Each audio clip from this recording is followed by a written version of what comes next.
আপনি কি জানেন কোরআন নিয়ে কোন ফেরেশতা পৃথিবীতে এসেছিল? বিশ্ব নবীর উপর কোরআন নাজিল হয়েছে, তাই তিনি হয়েছেন শ্রেষ্ঠ নবী। রমাদানে কোরআন নাজিল হয়েছে, তাই রমাদান হয়েছে শ্রেষ্ঠ মাস। কদরের রাতে কোরআন নাজিল হয়েছে, তাই কদর হয়েছে শ্রেষ্ঠ রাত।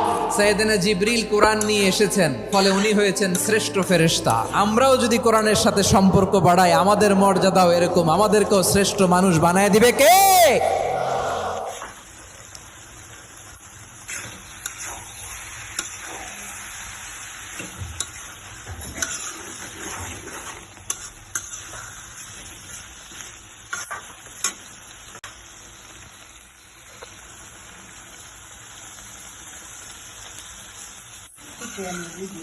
Video